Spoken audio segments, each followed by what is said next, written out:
Close your eyes for just a moment, my friend. Take a deep breath. Can you smell the faint, comforting scent of burning kerosene on a frosty winter morning? Can you hear the distant, melancholic, two-note melody of a brass horn drifting through the narrow streets as the sun begins to set? If these sensations bring a sudden, unexpected warmth to your chest, then you know exactly where we are traveling today. Welcome back to the Japan of our youth, to the golden decades of the 1960s, 70s, and 80s. Today, we are going to open a time capsule together.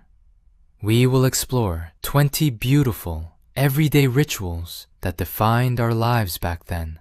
Simple routines that have quietly slipped away, lost forever to the relentless rush of the modern world. I promise you, by the time we reach the very last ritual on this list, a simple gesture of saying goodbye at the front gate, you will feel a profound sense of coming home. Time moved all differently back then, didn't it? It flowed with a gentle, unhurried rhythm, much like a quiet river passing through a reap pre-town. We lived in an era defined by the art of waiting. We waited days for a letter to arrive in the mail. We waited for our favorite song to play on the radio. And we waited at the station for a friend who was running late, trusting entirely that they would eventually appear. There is a strange modern myth that because we lack the instant technology of today, our lives were somehow poorer or less connected. But you and I know the absolute truth. Life in those days was infinitely richer in sincerity. Because we could not reach out across the world with the tap of a glass screen, every physical interaction held immense gravity and value. We relied on the presence of our neighbors. We cherished the sound of a familiar voice. Our daily routines were not just chores. They were sacred little rituals that bound our communities together in a tight, protective embrace. Let us step back into that warmer, slower world. Let us begin with the late afternoons of our childhood, when the sun began to dip below the tiled roofs, casting long golden shadows across the pavement. If you listen closely in your memory, you can still hear the slow, comforting melody of the brass horn.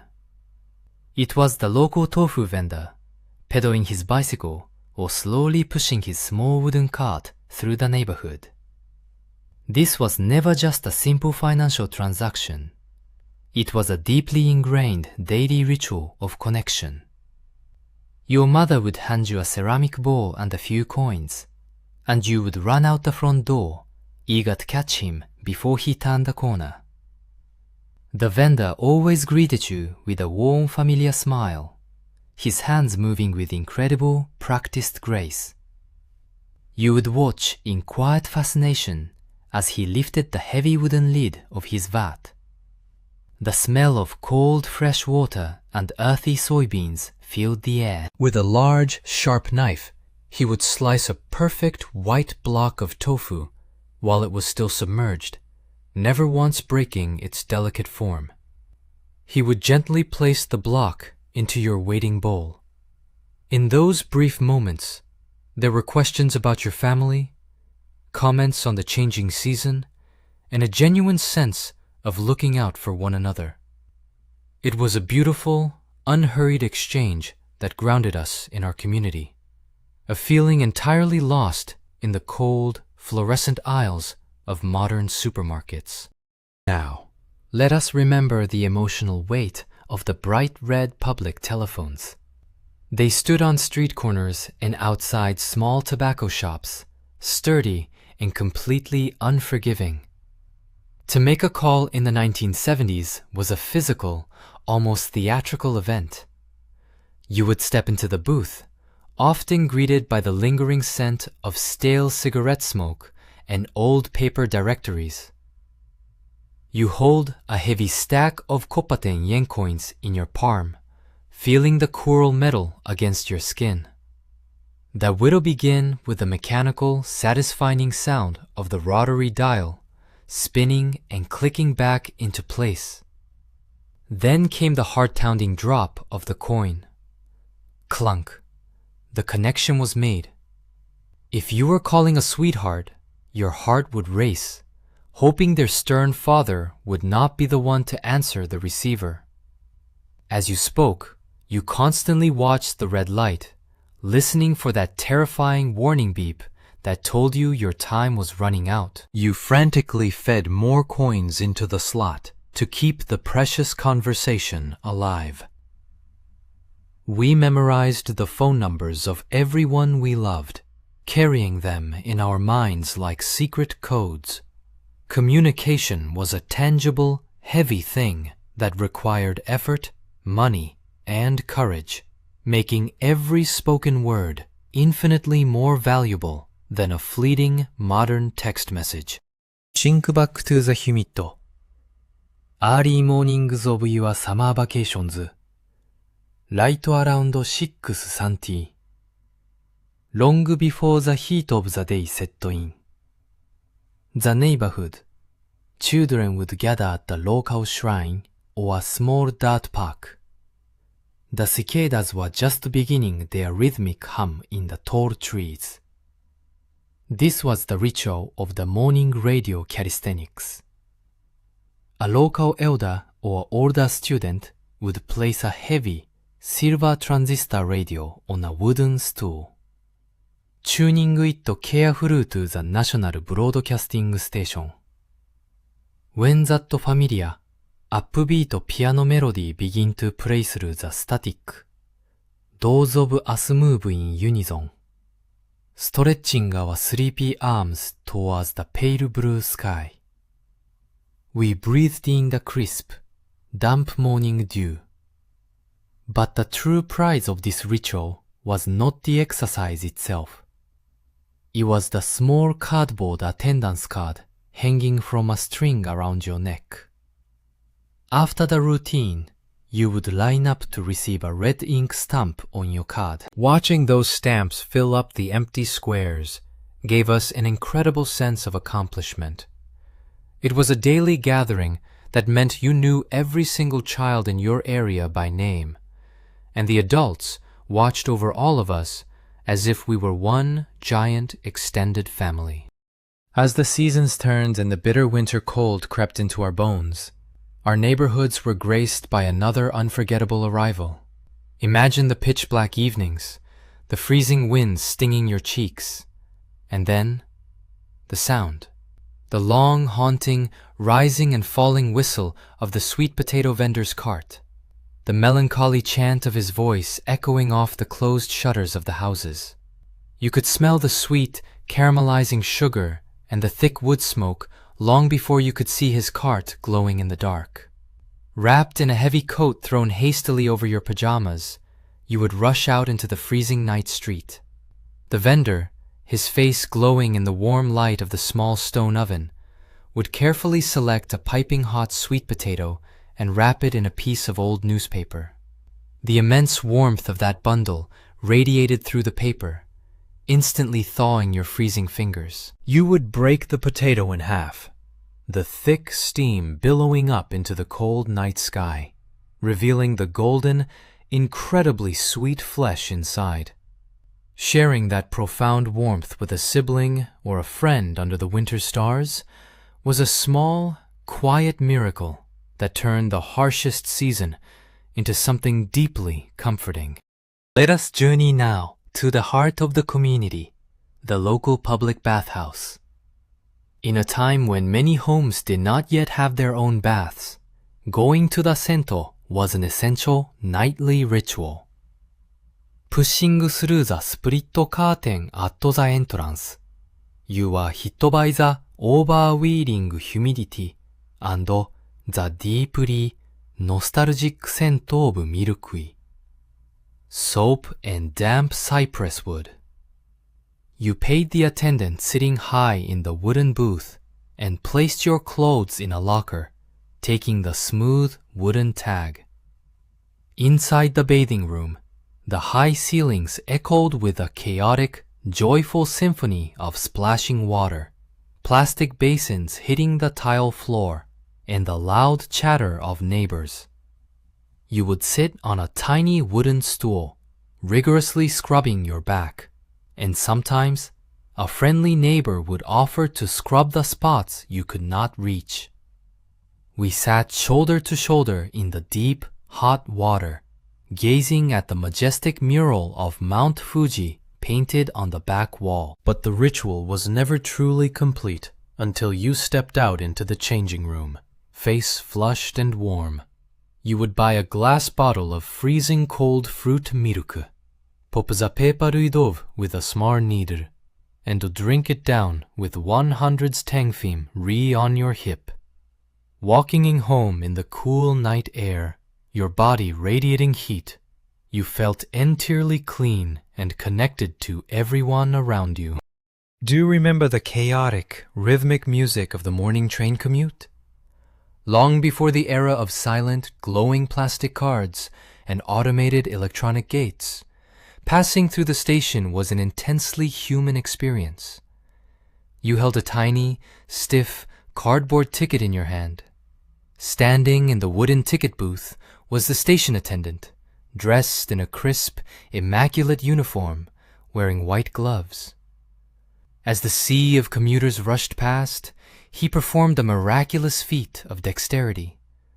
Clack, clack, clack. The sound of his metal ticket puncher was blindingly fast, a percussive beat that echoed through the busy terminal. He would snatch your ticket, punch a perfectly shaped tiny hole in it, and hand it back to you in the blink of an eye, all while thanking the passengers. The tiny scraps of cardboard fell to the floor around his boots like a gentle snowfall. That brief, split-second exchange of the ticket, the fleeting eye contact, the physical mark of your journey permanently stamped into the paper. It made you feel acknowledged. You were not passing through a soulless machine. You were being guided on your journey by a dedicated human being standing guard at the gates of the city. As the end of the year approached, every household engaged in the frantic, joyous ritual of preparing New Year's postcards. By the late 1970s, the living room floor would be completely covered in stacks of blank cards and the unmistakable scent of ink and flashbulbs. This was the era of the personal home printing machine. You would carefully draw your design or arrange the tiny, intricate master sheet. Then came the magical momento. You press down on the handles and a brilliant flash of light would burn your design into the screen, followed by the faint smell of burning carbon. We spent hours pressing down the bright, colorful inks, making sure each card was perfect. But the true soul of this ritual was handwriting the addresses and personal messages on the back of each and every card.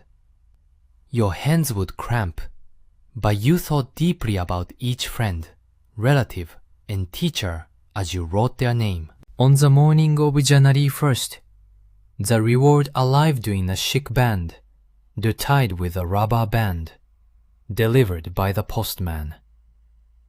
Sitting under two warm hit the table, peeling through Za's physical card, reading the handed with the hopes of the people you loved, was a tangible proof that you belonged to a wide, caring circle of friends.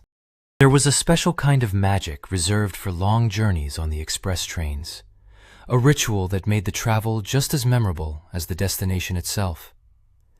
Before boarding the train, you would stop at the platform kiosk to buy a small, translucent plastic container of hot green tea. It was a strange, soft plastic urn, shaped almost like a traditional teapot, complete with a tiny, rigid lid that ingeniously doubled as your drinking cup. As you settled into your plush velvet seat and the train began to glide out of the station, the warmth of the tea would seep through the plastic, comforting your hands. You would carefully pour the steaming, fragrant green tea into the tiny lid. The swaying of the train required you to balance it perfectly. Looking out the wide window as the Japanese countryside blurred past, rural farmlands giving way to mountains, you would slowly sip your tea. The faint taste of the plastic somehow mingled with the bitter tea leaves to create a flavor that was entirely unique to traveling. It forced you to slow down, to sit quietly with your thoughts, and to truly appreciate the massive distance you were crossing. Let us step inside a winter classroom of our childhood.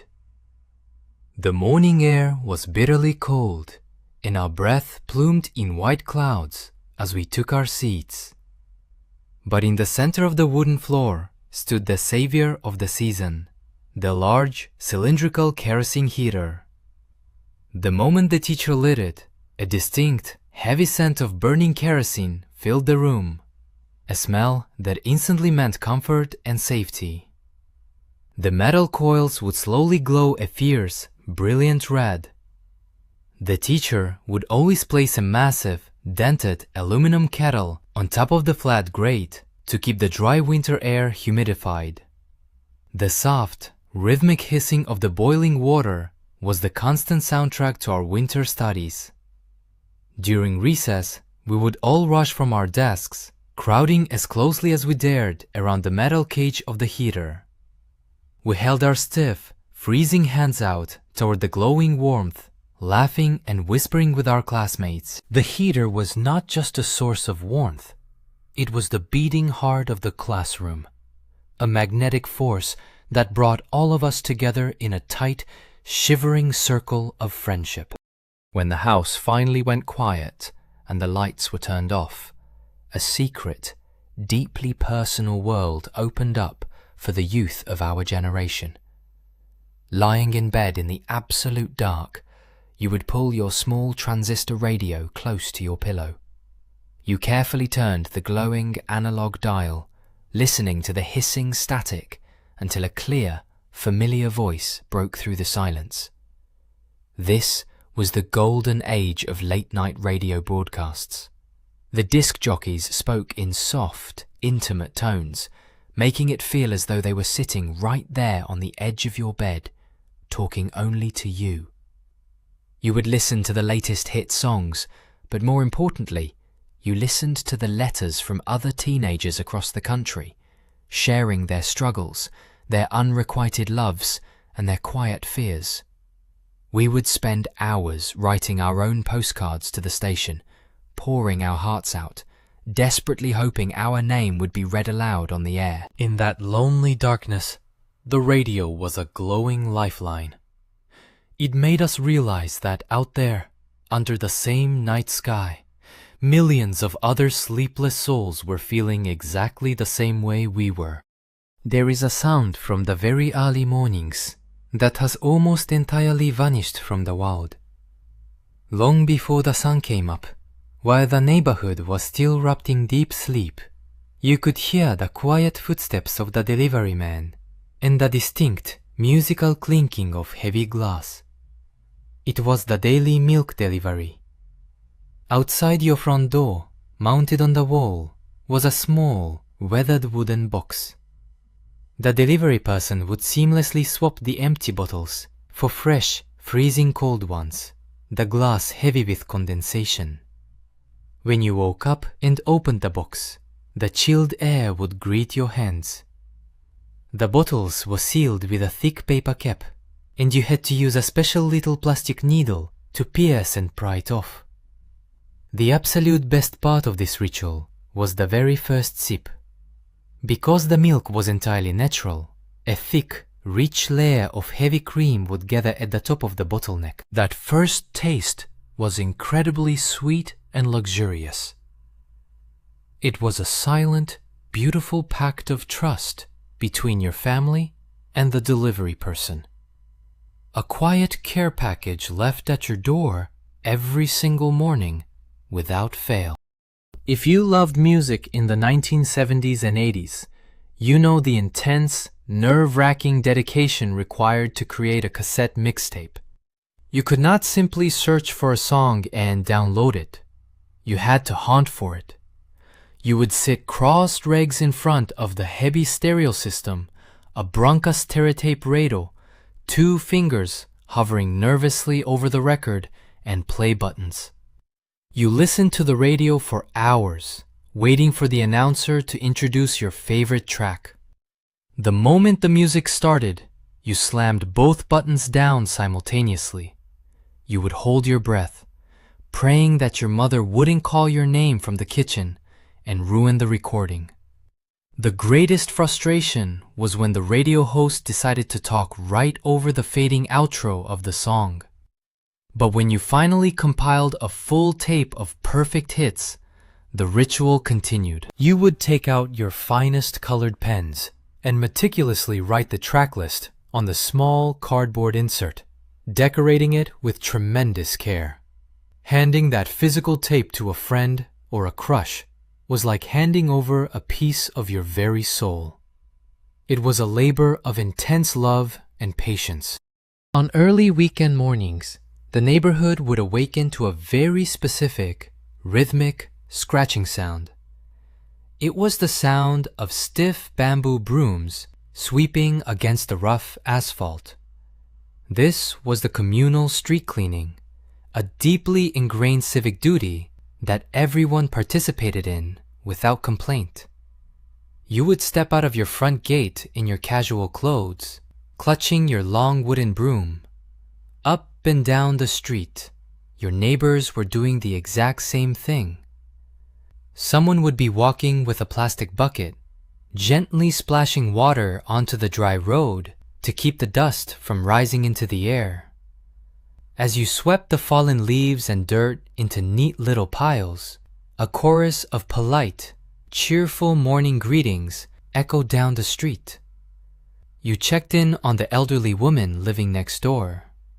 You admired the blooming flowers in someone's garden, and you shared small local news. This shared physical labor was never truly about cleaning the street. It was a powerful, unspoken affirmation that we all shared this space, that we were all responsible for one another's well-being. It bound the neighborhood together with invisible threads of mutual respect. Let us step out of the busy street and push open the heavy wooden door of a Showa-era retro coffee shop. A small brass bell would jingle above your head, instantly announcing your arrival into a different dimension. The air was thick with the rich, intoxicating aroma of deeply roasted coffee beans and the blue haze of tobacco smoke. You would sink into a low, plush velvet armchair, bathed in the warm, amber light of stained glass lamps. Behind the dark wooden counter, the master of the shop quietly worked his magic with a complex glass siphon coffee maker, the water bubbling up and drawing down the dark, heavy liquid like a mysterious science experiment. The gentle, cracking sound of a jazz record played softly in the background. In the spaces, time, simple stopped. You could order a single cup of strong coffee and sit for 3 hours reading a paperback book, sinking deeply, or quietly chatting with a close friend. Nobody rushed you. Nobody asked you to leave. These coffee shops were absolute sanctuaries for the soul, a quiet refuge away from the demanding pressures of work and home. At the very center of our family life was a piece of furniture that defined how we interacted with one another. The low, round wooden table. When dinner time arrived, the entire family would sit directly on the woven grass tatami mats, bringing their cushions close to the table. Because the table was so low and relatively small, physical closeness was absolutely unavoidable. Your knees would almost brush against your siblings' knees. You had to be constantly aware of everyone's space. We poured green tea for one another, passing small porcelain dishes of pickled vegetables and grilled fish back and forth across the short distance. In the corner of the room sat the heavy wooden television set with its large, clunky rotary dial, broadcasting the evening variety show. We all watched the exact same program, laughing at the same jokes, sharing the exact same experience. This physical proximity forced us to communicate, to read each other's moods, and to truly share our lives. We did not eat in isolated corners of the house, staring at our own private screens. The family was a tight, cohesive unit, physically and emotionally anchored around that single wooden circle. Think about the sheer, agonizing anticipation of capturing memories on photographic film. When your family returned from a beautiful trip to the hot springs, or a school excursion came to an end, the memories were trapped inside a tiny, delicate plastic cylinder. You had to take the roll of film down to the local camera shop and hand it over the counter. Then you waited. You waited for 3 long days, wondering if the pictures were in focus, if your eyes were closed, or if the lighting was completely wrong. When you finally returned to the shop and received that thick, glossy paper envelope, your heart would beat a little faster. Bringing it home, the family would gather around, and you would carefully slide the stack of photographs out.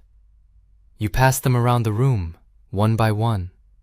There was always loud laughter at the blurry mistakes, the terrible angles, and the accidental thumbs covering the lens. We only had 24 chance to capture a moment, so each photograph, perfectly composed or complete reel-in, was treated as a precious, physical treasure. We held our story in our hands. When the intense, suffocating heat of August finally settled over the town, the air would begin to hum with a collective, thrilling anticipation. It was time for the local summer festival. In the days leading up to the main event, the neighborhood transformed into a bustling workshop. The men would gather in the central dirt square after work, hammering together the massive wooden timbers to build the central tower.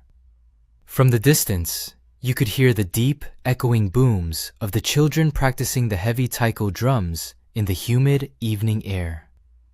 Women strung up dozens of bright red and white paper lanterns along the streets.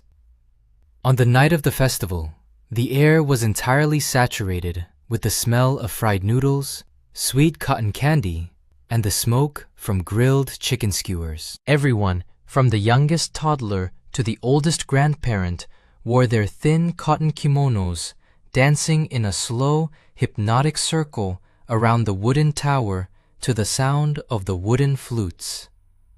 For there's 2 magical nights, the boundaries between individual families complete resolved. The Ender Town become a single, joyous, breathing organism, celebrating life and community together under smarsters. There was a deeply personal touch to buying the most essential staple of our diet. Before the massive supermarkets took over, you walked to the local rice dealer. The moment you stepped into the dark, cool shop, you were greeted by the incredibly comforting, powdery scent of raw grains and thick brown paper. The shop owner, a man who likely knew your parents and your grandparents, would greet you by your first name. He would carefully scoop the gleaming white rice from massive wooden bins using a square udon measure, ensuring you got exactly the right amount. He poured it into a heavy, thick paper bag. The physical weight of that bag, as you carried it home on your shoulder or balanced it on the back of your bicycle, was a reassuring sign of security. It meant your family would eat well that week.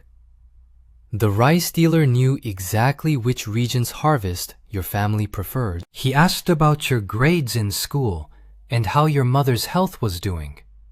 It was a vital transaction built entirely on generations of trust, a deeply human relationship that fed both the body and the soul. As the afternoon faded into the early evening, a universally understood signal washed over the entire country. Right at 5 o'clock, the large outdoor loudspeakers mounted on poles across the town would crackle to life. A beautiful, slightly melancholic instrumental melody would echo through the streets, ringing out over the rooftops and the empty playgrounds. It was the evening chime. It was the unspoken, unbreakable rule for every child that the day of playing was officially over. No matter how intense the game of hide-and-seek was, the moment that melody played, you dropped everything and began the long run home. As you hurried down the alleys, the shadows stretching incredibly long behind you, you could smell the fragrant aromas of dinner cooking, the scent of sweet soy sauce, simmering miso soup, and frying fish wafted from the exhaust fans of the neighboring houses. There was an immense, profound feeling of safety in that moment, knowing that in every house you passed, families were gathering, lights were turning on, and everyone was retreating to the absolute warmth and safety of their home. And finally, we arrive at the most beautiful, heartbreakingly poetic ritual of them all. A ritual that speaks volumes about the soul of that era. When a friend, a relative, or a guest came to visit your home, the true depth of the relationship was shown not in the greeting, but in the parting. When they stepped out of the front door, you did not simply close it behind them. You walked them out to the front gate. You bowed deeply, thanking them for their time.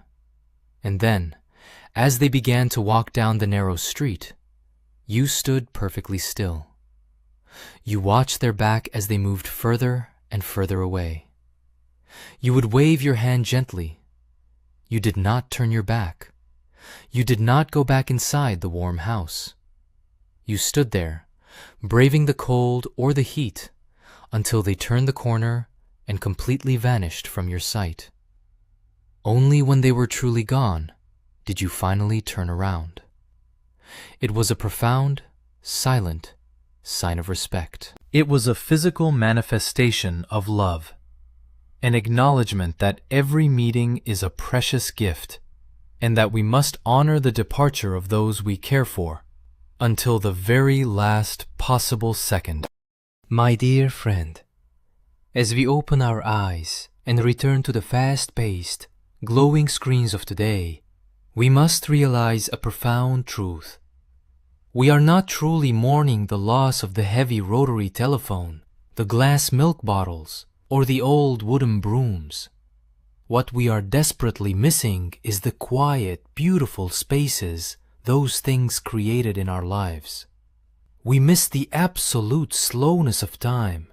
We miss the necessity of standing face to face with our neighbors. We miss the warmth, the patience, and the incredible, irreplaceable feeling of our youth. But as long as we hold these memories carefully in our hearts and share them with the next generation, that magical era will never truly vanish. If this journey back in time brought a smile to your face or a nostalgic tear to your eye, please take a moment to subscribe to our channel and like this video so we can continue to preserve these beautiful memories together. Now, I want to ask you something deeply personal. Which of these forgotten rituals do you miss the absolute most? Or perhaps, what is a precious memory from your own youth that you wish you could experience just one more time? Please, leave your story in the comments below. I read every single one, and I cannot wait to share in your memories.